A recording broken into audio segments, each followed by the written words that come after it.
Coming up on today's episode of Catholic Moments, my conversation with Dorothy Pilarski, author of the award-winning book Motherhood Matters, and Emilio Estevez, actor, director, and writer of the fantastic movie The Way. Stay tuned for Catholic Moments. Finding joy in the journey and hope in the heaven yet to come. Hello and welcome to Catholic Moments. And now, here's your host and my mom, Lisa Hendy. Well, hey everybody, welcome to the, maybe I should say semi-annual episode of Catholic Moments. I'm your host, Lisa Hendy, webmaster of CatholicMom.com and all-around crazy woman, as you've seen for the last couple of months. I am so sorry it's been such a long time since we've had an episode out, but I don't want to waste any time giving you excuses for that. Life has been full and busy and full of all kinds of great stuff the last few months. Maybe some of you saw my gallivanting around Israel or my recent trip to Hawaii and bore with me during my recent putting the finishing touches on an Advent book and the launch of a Book of Saints for Catholic Moms. And needless to say, I have not been sitting behind my microphone very much lately, but I want to rectify that today with two fantastic interviews. The first of which is with a friend, an online friend. I haven't had the pleasure of meeting her in person yet, but an all-around fantastic author, Dorothy Pilarski. You may have seen Dorothy in the news recently, actually. I'm so happy to share the great news that she is one of the 5 finalists for the About.com Catholic Best Book of the Year Award. So in our show notes at the end of the interview today, we will have links for you to go over and to vote for Dorothy's book, Motherhood Matters. But without any further ado, I'd like to introduce her, our guest for the first half of today's podcast, Dorothy Pilarski.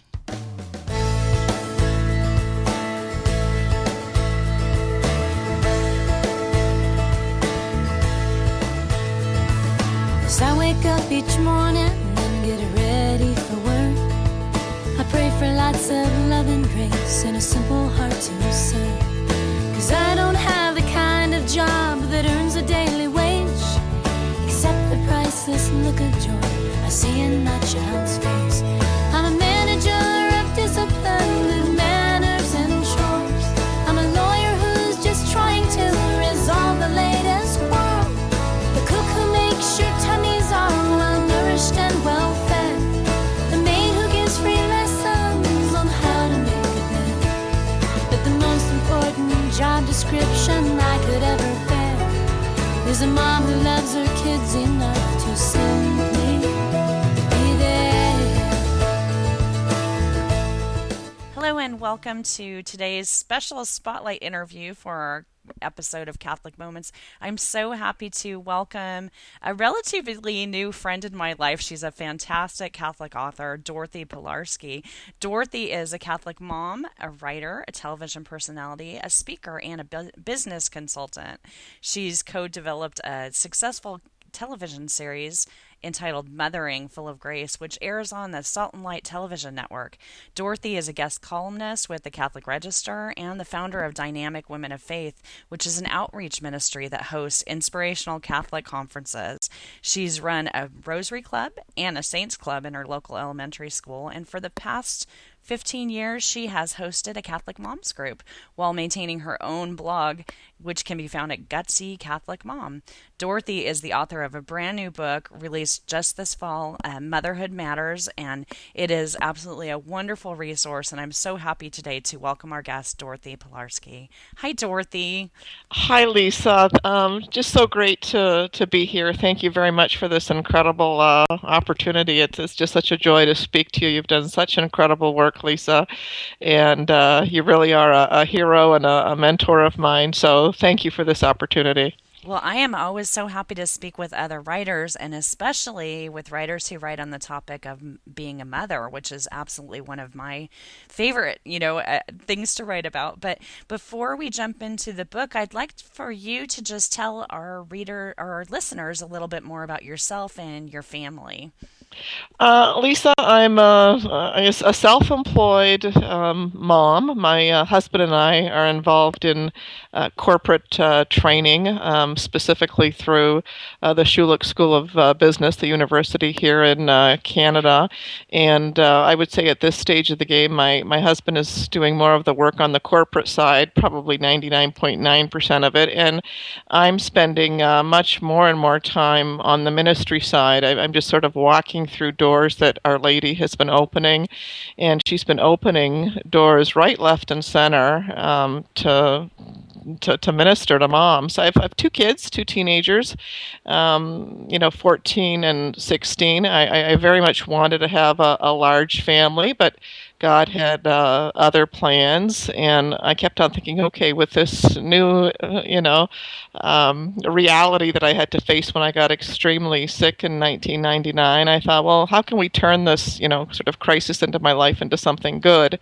And I guess I decided, okay, well, if, we're not going to have a larger family, maybe there are things that I can do to reach out to moms to help them see that, that the vocation of motherhood is a gift, that children are a gift, that fertility is a gift, that everything that we have is a gift. And I thought if, just one additional child could be born, or if one mom could come back to the sacraments, then, maybe this incredible cross that hit our family could somehow be fruitful. So that's sort of the long and short of it. No, but I think part of the reason that I've gravitated so much towards your writing, Dorothy, is that you and I kind of shared that in common.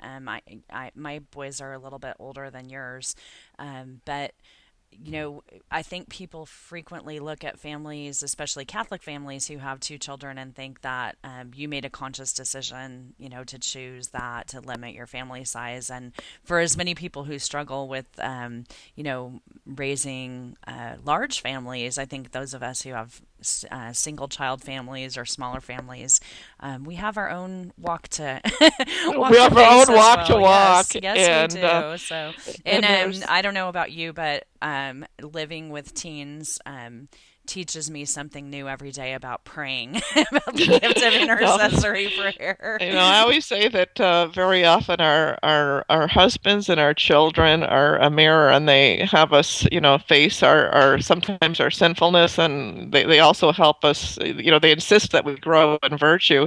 And so for sure, it's an incredible opportunity to increase our prayer life and mortify my tongue especially. Exactly. Oh, I struggle with that one. Being a professional speaker, it's a double-edged sword for sure. Well, let's talk a little bit about the path that led you to the publication of your book. And you kind of alluded to this in your introduction, but I'm just wondering kind of what caused you to take those first steps into the world of Catholic speaking, into the television program and the blogging that you've done. Well, I think the one thing I would like to make clear is that I really never set out to write a book. That wasn't sort of, a part of the plan. I sensed that it's funny, when I was a really young girl, I sensed that I was supposed to write a book, but I didn't set out to write this book, that's for sure. What happened is that when I became a mom, and I became a mom, I guess, when I was 36 years old, so quite late, later probably than most, moms.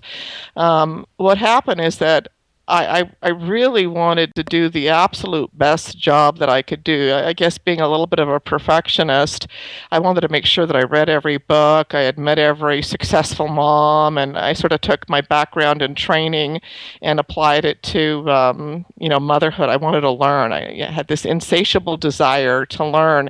And I started to meet some really fascinating mothers, mothers that had 8 kids, 10 kids, 12 kids. And I had never really met those kind of moms before. I didn't really even know that they existed, in the circles I was traveling in, 2 kids were sort of the limit. And when I started to meet these other moms, my husband had taken me to Steubenville, Ohio to attend one of the conferences there at the Franciscan University of Steubenville. Mm-hmm. And so when I started meeting some of these moms, I thought, okay, I want to, meet with these moms so I can learn from them. So I was really eager. I was more of a learning puppy kind of thing. Uh-huh.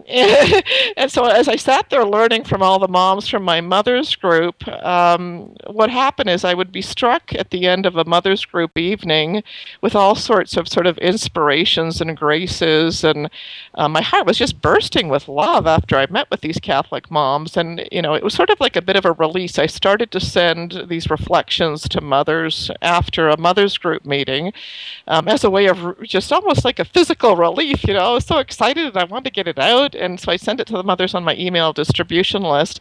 And the moms on my list kept on encouraging me and saying, "Oh my gosh, your writing is so good. You should send it to somebody else." And I'm like, "Somebody? Who? Who do I send it to?" And I thought, "Oh, you guys are just being nice because you're my friends. Forget it. Okay, let's just enjoy, whatever we've got going here."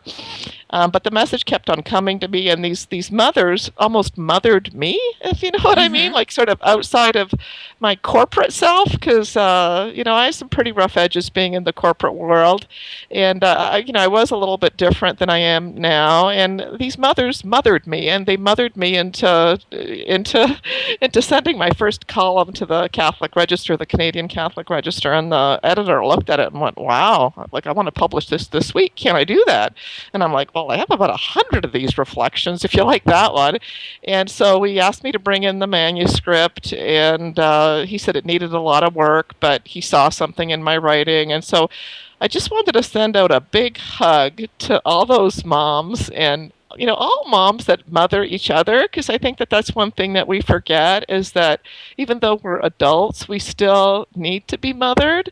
And it seems that, mothering is being lost in our culture. And that was, one of the other things that sort of really encouraged me to get this out, is we're losing the spirit of mothering, and it's heartbreaking and frightening, really. So that's sort of the long and the short of it, Lisa. Well, absolutely. I concur with your sentiment about being mothered by our girlfriends, and I'm so blessed to have a community locally, but also a pretty strong community online that I mean, I have to just give thanks every day for these women in my life who reinforce for me the goal of, the type of mom and woman that I want to be in my life. So, and I'm so happy that you're in that group now. We've connected we've connected on Facebook. I was hoping you'd say that. No, I was like, absolutely. I'd love to. No, it's really exciting It's to a talk gift. to you. Every time I meet a new friend like you, it really is a reminder to me that God is so good and so active and sort of putting people on my path that I really need to get to know. So Well, we need each other. We so much need each other because, you don't find it in mainstream media. You don't find these moms in Catholic schools. So for years I walked around, not being the woman that I wanted to be. And then I found a couple of women that I wanted to be like, but, one of them lived in Arizona, another one lived in Ohio. And so I was starved, I was just starved for mentors, and I was starved to find women that I looked at and I thought, okay, that's the kind of woman I want to be. I want to be just like her, And so then when you find those kind of women, it just, I know it's helped me restore my sanity for sure. And then to have moms that are praying for me too, it's like, oh my gosh, absolutely, it's so cool, it's so cool. Well, let's turn to the book for just a moment. Motherhood Matters, and let me ask you a little bit about kind of how the book is formatted and how you're experiencing women using the book in their daily spiritual lives.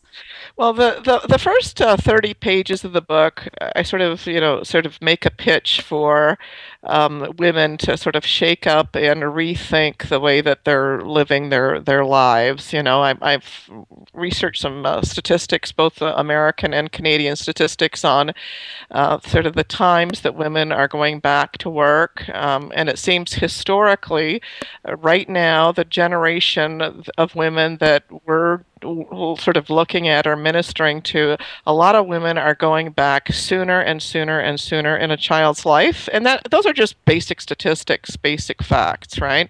So I ask women to look at those statistics. There are also some statistics that show that, women now more than ever are dying of heart attacks, dying of cancer, struggling with mental health issues and eating disorders.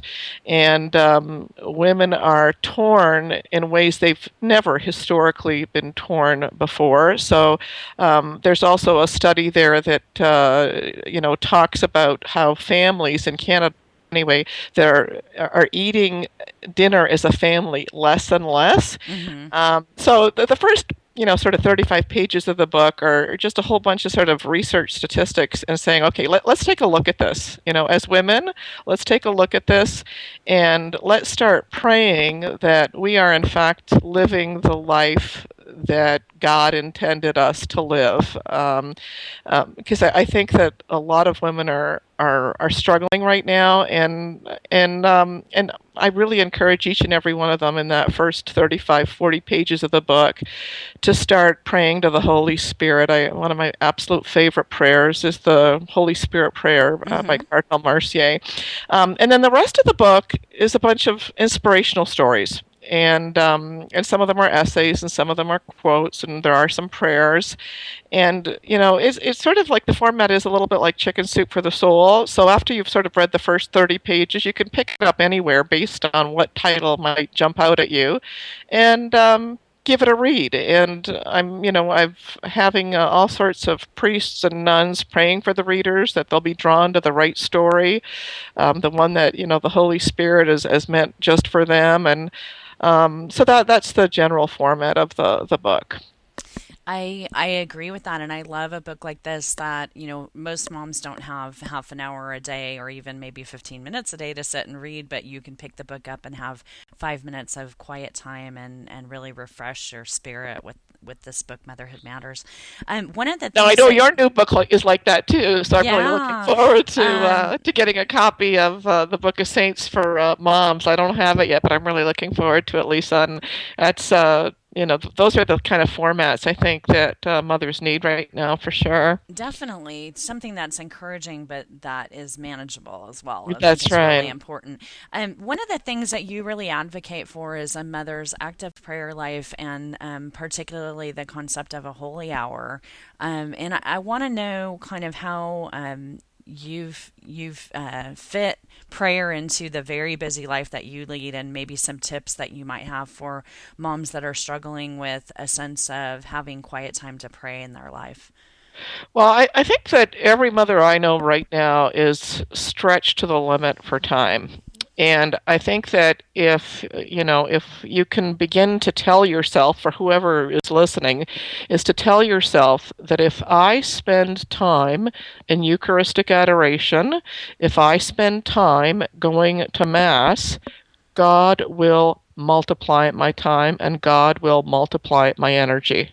I think one of the greatest tricks that Satan is playing on women today, and not even just women, men too, is that, we've got a nation of workaholics that are killing themselves. And I think that Satan is just laughing his brains out. I think he's laughing at us, seeing how much we're pushing ourselves to an unbelievable limit.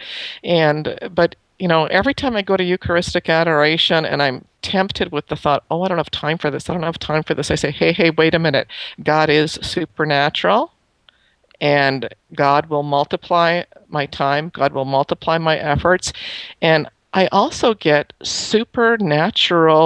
really supernatural ideas, sometimes right after Mass. I know that sometimes when I'm really stressed and, the Catholic Register will say, okay, we need a column and we need it for tomorrow. And I'm like, how am I going to do that? Yeah.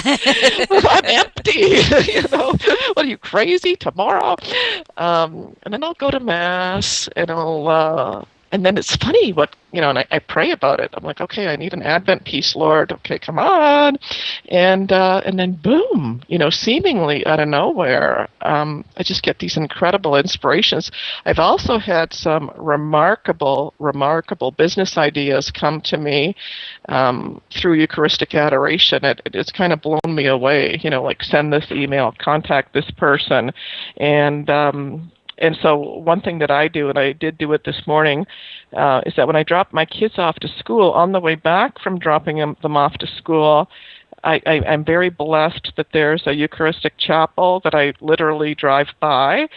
And so I try wherever I can to pop in, like sometimes it's not for a full hour. Sometimes, it's for 10 minutes. And a short visit is better than no visit at all, right? Actually, that's a great point. That's one of the things that I did want to underscore for women who are listening and thinking, wow, I can't even get 10 minutes alone to take a shower, I want the women out there to know that when we talk about the concept of a holy hour, maybe your holy hour, maybe that happens in 5 minutes and it happens with you, quietly taking your children into a chapel for 5 minutes or, stealing a few moments for yourself. That if you can't find time for a whole hour right now, it's baby steps. And absolutely. I think too that gift of frequent reception of the Eucharist and attending Mass, whenever we can.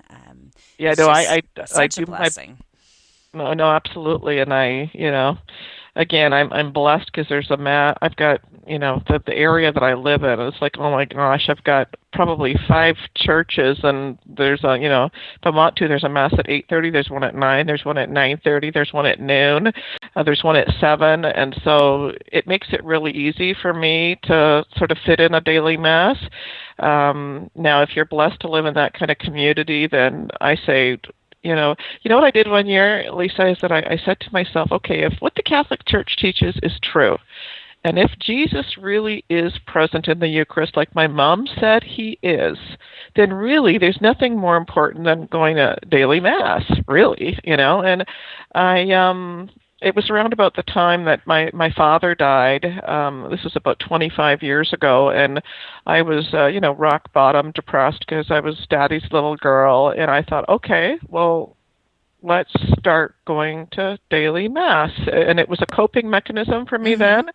And I haven't been able to stop. Now, I've gone through phases, right? I haven't been able to go, obviously, illnesses and, all sorts of things happen. But that kind of is my goal, to go get to daily Mass. And they're usually really short, too, Yeah, it really is a gift. I will say I don't get every day, but when I get to go, I feel the course of my day just absolutely shifted, and it's a real blessing.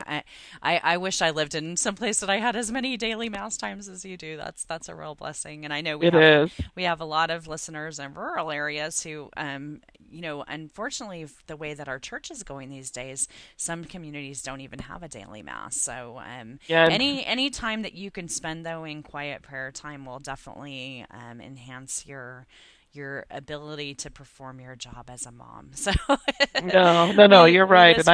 We don't want to add another to-do item to your list, but I know. But Dorothy, these interviews sadly always go by way too quickly, and I do want to point people to some of the resources that you have available. Dorothy has 3 websites that she can be reached through, and we'll have all of these listed in our show notes over at CatholicMoments.com and at CatholicMom.com. Her main website is DorothyPilarski.com, but you can also find her at GutsyCatholicMom.blogspot.com and DynamicWomenFaith.com. And again, we'll have all of those listed. And the name of the book, again, is Motherhood Matters, and it is available for purchase directly through Dorothy and through her website. So we'll have links for you to be able to come over and to get a hold of this book.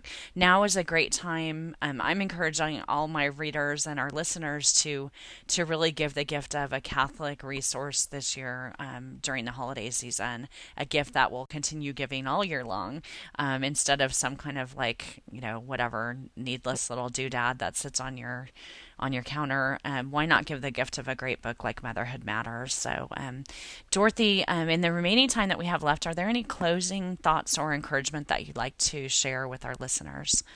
Oh, Lisa, I'd just like to thank you. I really would like to thank you for your ministry, for your hard work, and for all your sacrifices, and for all the decisions that you've made that brought you to where you are today. Because I just think it's incredible what you've done, and I love you very much. Thank you very much, Lisa. You're so sweet. Well, we will again have links in our show notes to get in touch with Dorothy. And Dorothy, I want you to know that we'll be all praying for you in the months ahead, that this book can get out there and reach a lot of lives, and that your speaking ministry and the work that you do with the Register continues to just be very fruitful and uplifting Catholic families. And on behalf of our listeners, I thank you for your beautiful ministry. Thank you, Lisa. And you know what, just squeeze in this last thing.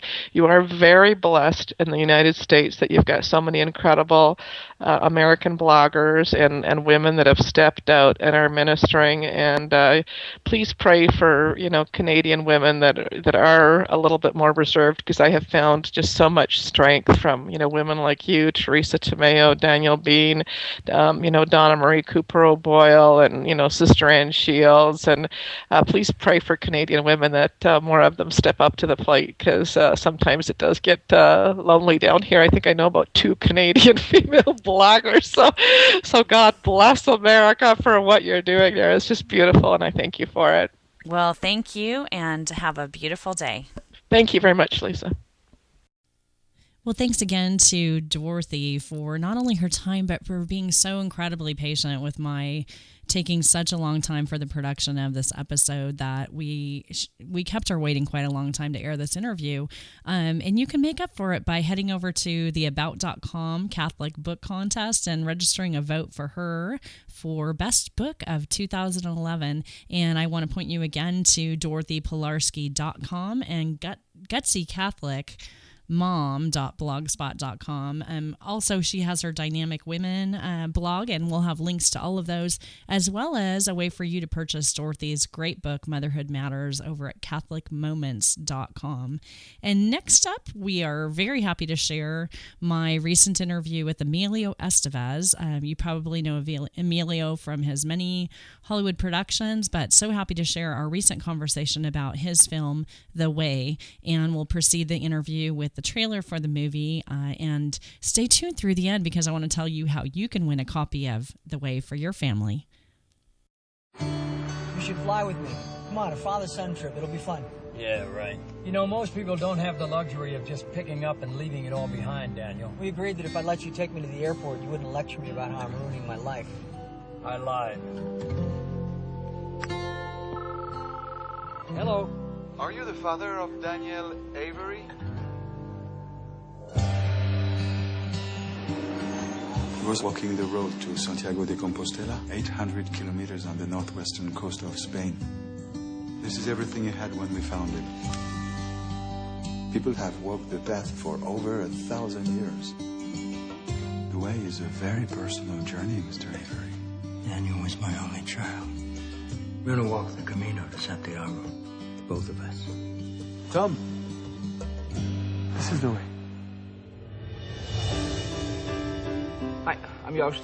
There's no mystery why I'm doing this trick. Oh, look at cheesemakers. Hola. Hey, Tom, wait. Yeah, you should try some. No, thanks. Tom!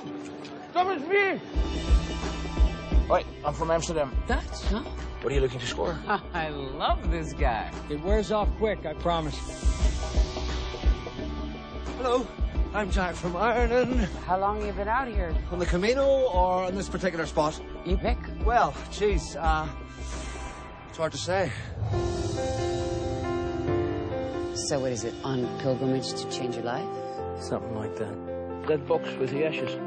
My son. That's brilliant. I mean, tragic, of course, but brilliant. Oh, no! Tom, your son. I am so sorry. I had no idea. My son was almost 40. Yeah, but he'll always be your baby. What was your son like? Smart, confident, stubborn. Pissed me off a lot. Was a lot like you.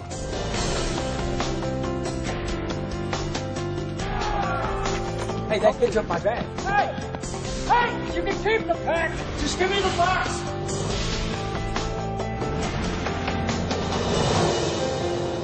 You don't choose a life, Dad. You live one. What, you can do this on a bike? What the hell are we walking? Next up on the show, we're so blessed to have time today with the fantastic author, producer, actor, Emilio Estevez. Hey, Emilio. So happy to have you on our show today. Thanks for your time. Hey, thanks for having me. It's my pleasure. Oh, well, I have to say I'm major The Way groupie. I've seen the film a couple times, most recently on an airplane ride, and I'm just absolutely in love with it and so happy to help you spread the word about this amazing film. And I want to find out, first of all, what motivated you to make a film that clearly is a little off the beaten path from what we're typically getting from Hollywood these days? Sure. Well, I must say that the responsibility for this film all coming together, or at least the inspiration for it, began with my son. He went to Spain in 2003 with my father to check out the Camino. My dad had always wanted to see it. At the time, my son was working as his assistant on the West Wing, and he really had no other plans for the summer. So my dad said, "Let's go."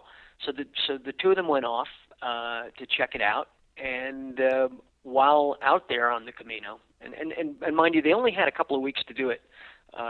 So they went by car. They weren't walking.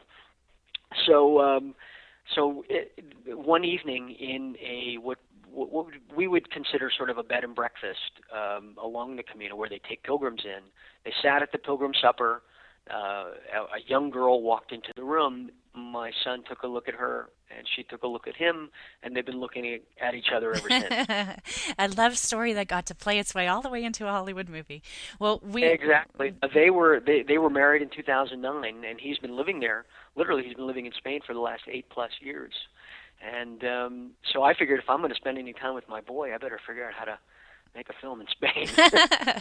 So you had an inside consultant on the film. I'm so curious. I'm a daddy's girl, so I'm so curious to know what it was like to work with your father, and to be in such an intimate role with him, and his emotions so clearly shine through in the film. What was that like for you? Well, this is the third time I've directed my father. I directed him in The War at Home, which is a film that 4 people saw, and then of course he had a small part in Bobby, but then everyone was in Bobby. So this was the first time that he and I had really worked this closely, this intimately, where the relationship was really more a director-actor. I wrote the role for him. The only thing I really had my hands full with is that my father, number one, wanted to.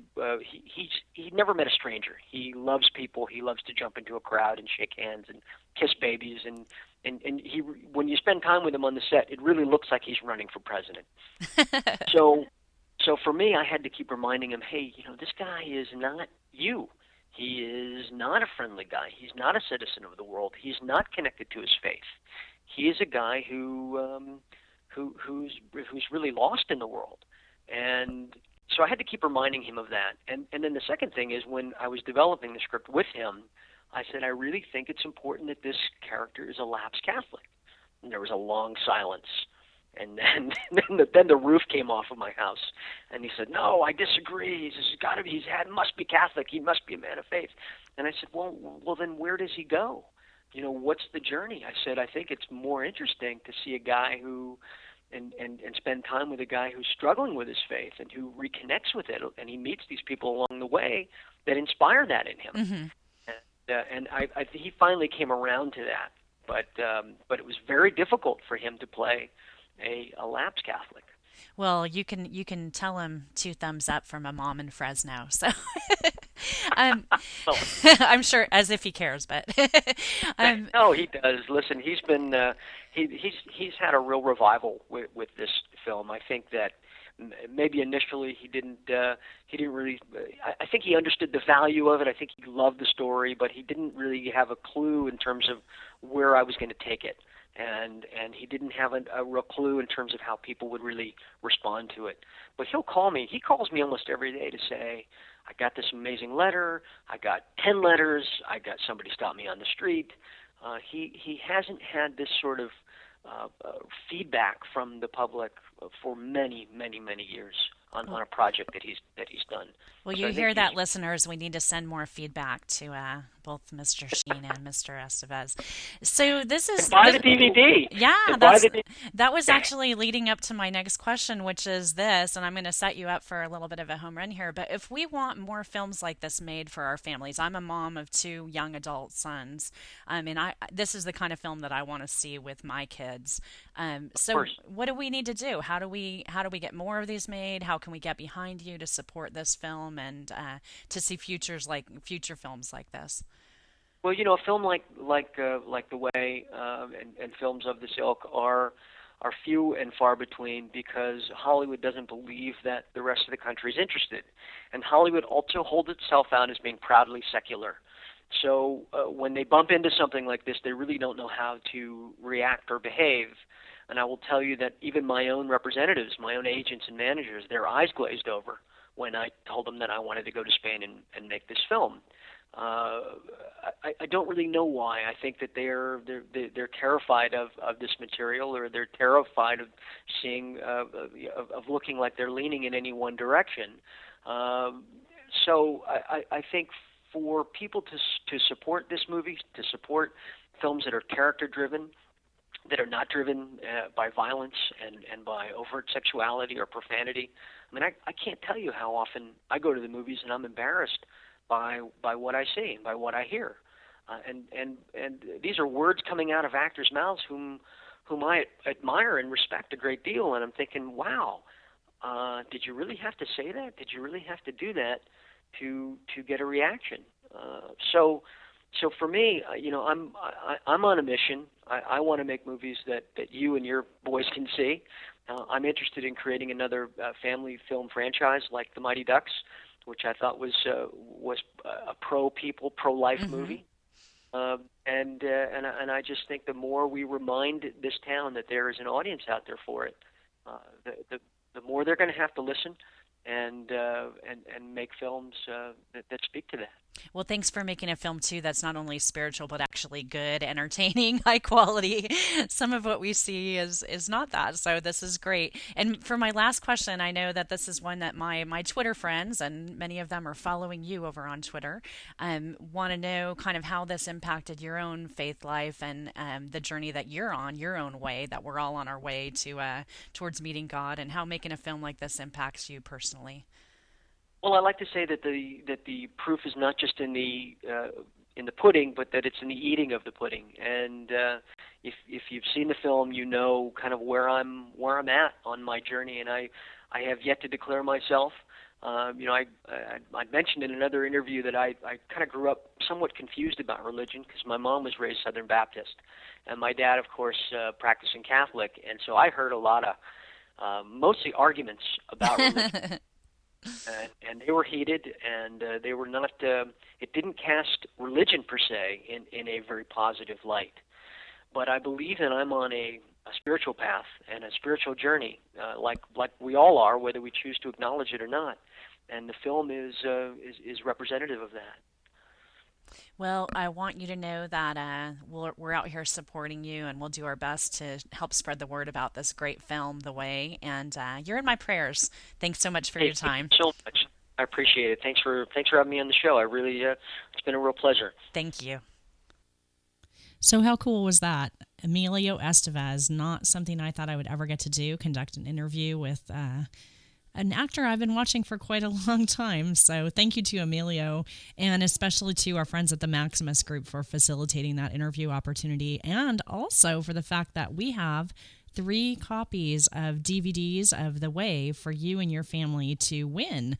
So what I'm going to do is invite you to come on over to catholicmom.com or catholicmoments.com, find this podcast post and leave a comment there. All you need to do is leave me your name and email address, and you'll be entered to win one of those 3 copies of The Way. It's a special edition DVD, and I know you and your family are going to love the film, so be sure to check that out. And we are now tragically out of time.